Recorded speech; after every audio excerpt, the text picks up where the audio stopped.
Hello, hello. We are now live on Zoom as well as on Clubhouse. On the Clubhouse side, we've got some familiar faces. So happy to see everybody. And on the Zoom side, we have Kevin Nathaniel, who is our special guest today. And so on the Clubhouse side, we can't see the cameras, and so we're going to be mostly off with our cameras on the Zoom side as well. But I am going to invite Kevin to hop on with his camera for a moment. So if you're able to start your video, please do, and I'll stop this share. Hi, Kevin. Okay, There you are. I'm here. Hi. Hi. So good to see you tonight. Thank you so much for sharing with us. We have just a couple people on the Zoom, but we have more invisible folks listening on the Clubhouse side. Wonderful. And I'm just so happy to have you with us tonight, Kevin. So Kevin Nathaniel is a longtime Mbira player. He's been an artist in residence at the Omega Institute for many years, and he hosts these beautiful unity gatherings of Mbira Kalimba in Union Square in the park. And Kevin is going to give us a little welcome, to share a little bit about the Mbira, to play a little bit, and then we're going to turn the cameras off again, and we're going to invite friends from either our Zoom or our Clubhouse side to play music, and hoping some of you will want to do that tonight. So, Kevin, again, warm welcome. Thank you so much for being here. I'm going to turn off my camera Thank and just you. give you the stage for a moment. All Yeah. right. Thank you so much, Jewel, and thank you to everyone that's come out today.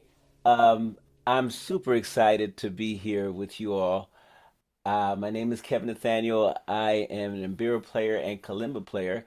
I use those words interchangeably because to me, you're talking about the same concept, an instrument that you pluck with your keys.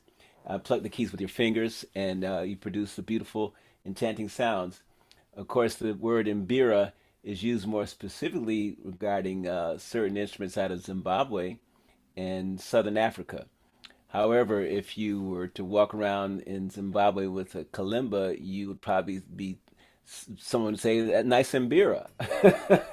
So I was saying is that I'm an Mbira player and a kalimba player, but I interchange those freely because in the world that I came up in, which was long ago, we were always interchanging. We were always working with kalimbas and Mbiras together. And as I said, if you were in Southern Africa walking around with an instrument you call kalimba, somebody might say that instrument is mbira because that's the word for the instrument. Kalimba also comes from Southern Africa. It's a word that Hugh Tracy got out of one of the languages of Southern Africa, and it basically means the similar kind of instrument, a small instrument you pluck with your fingers. So in Mbira is the ancient word out of Zimbabwe and also used throughout the region, Botswana, South Africa, which pertains to several different styles of this instrument. There are probably over 12 or 15 different styles in Zimbabwe alone with their own repertoires and different tunings. And so there's a wide variety of instruments called mbira, and there's different mbira. I play an mbira style called Nyungwe mbira, and I've been playing that for a long time. I started building them way back in 1982, and started playing them with a master player out of Zimbabwe. And then I started playing various kalimba styles. Actually, maybe from 1981 on, I was playing various kalimba styles. So that's really what I want to say, and I've been doing this for a long time, and I've been hosting some gatherings, as Jewel mentioned, in Union Square for kalimba players and mbira players. I'm gonna play a little bit now. Um, I have this one instrument that I want to play for you that I play a lot. It's a Nyungwe mbira out of Zimbabwe. I have no problem with someone telling me it's a kalimba. It's all good. uh, I think for us musicians, we are more interested in what we're doing with the instrument than what we're calling the instrument in the first place. Um, so that's kind of where it is. But you pluck it with your fingers and thumbs like everything else, and it's in a big calabash. It's in a big gourd, and that's what gives it the resonance. So I'm gonna start with a piece that's for world peace. This is a piece for world peace.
All right, thank you. That was a song for world peace, peace in the universe. Oh, I love that, Kevin. Thank you so much. I feel like you maybe have taught that to us like way back, like 12 years ago at the Open Center.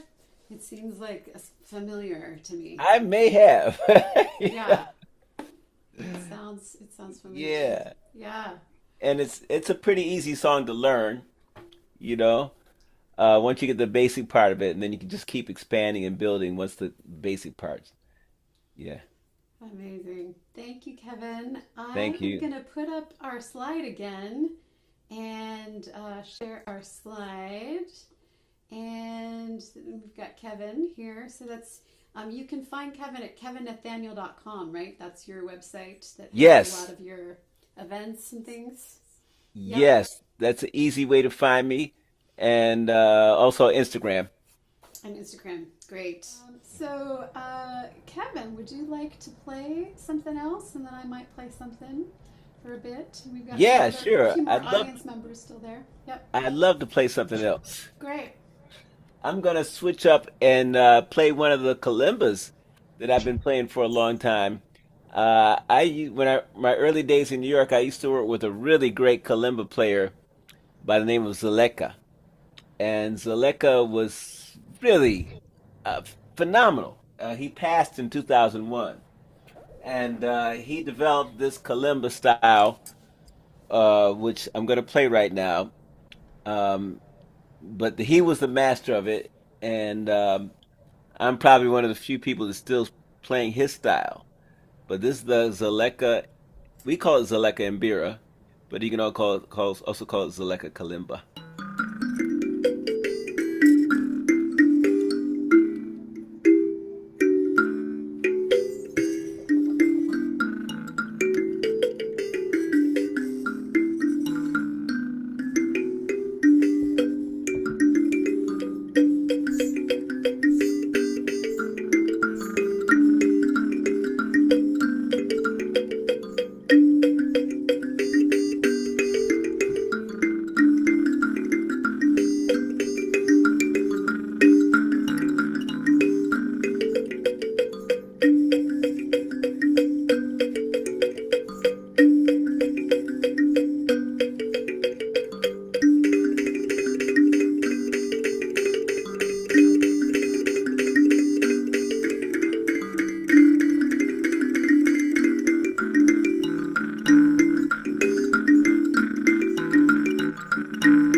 is Aleka Kalimba.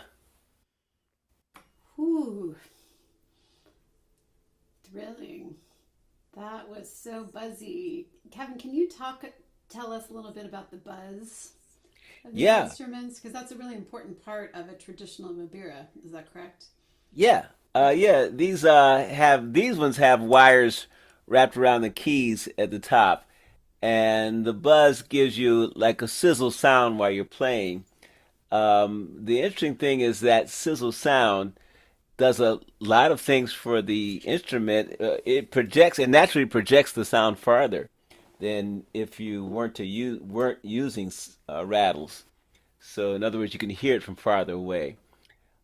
It also gives you an extra layer so that it sounds like you have an accompaniment going with you at times, like some sort of percussion instrument is playing underneath when you're playing.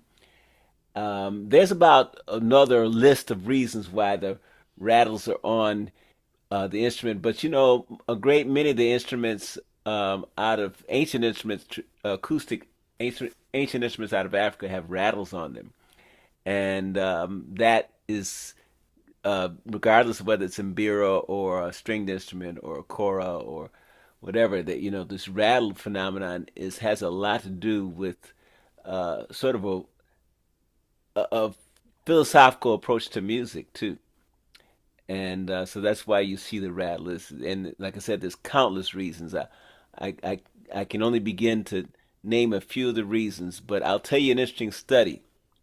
They did a study where they played music for people, and they played rattles over the top of the music, and they played music for people, and they didn't play rattles over the top of music. And they found that people's ears were able to peek in and pull out more details with the music they heard with the rattles played over the top.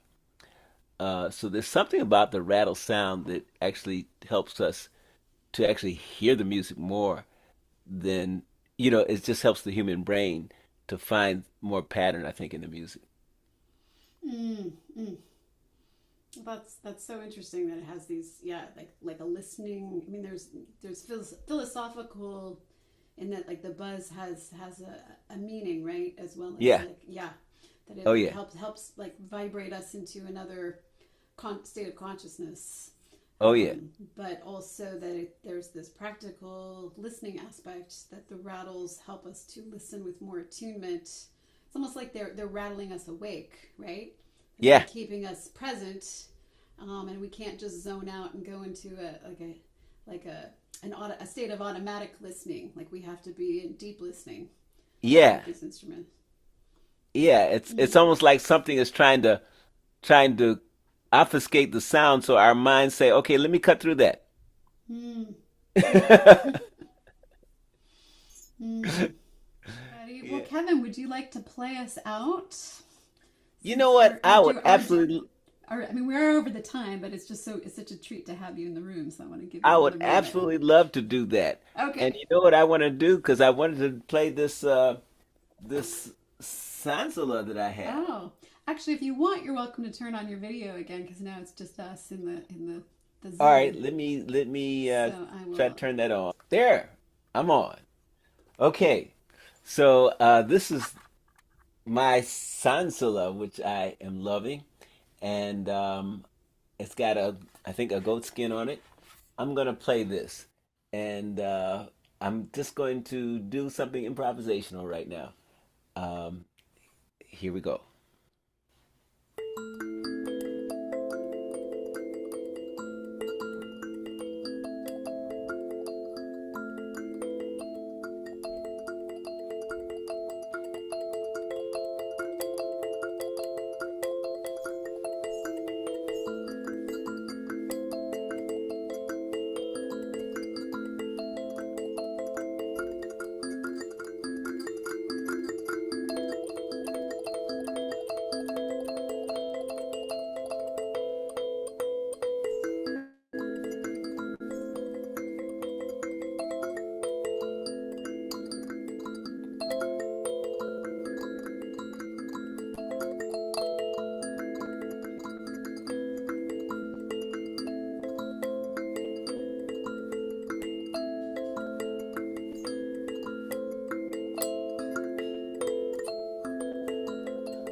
has been such a treat. Thank you for gracing us with your presence and your music and your artistry. And Yeah. thank you, Wow, thank Kevin. you. My own closing words is just play, you know. That's the beauty of it, you know. That word I'm so glad that somebody applied the word play to music. That just nobody works music, right? You play music. So Mm, just play, you know. Yeah, just play because the healing that goes on behind that is on so many levels. It's not just you, it's you're healing so many other people and things and you know, so play. Yeah. mm.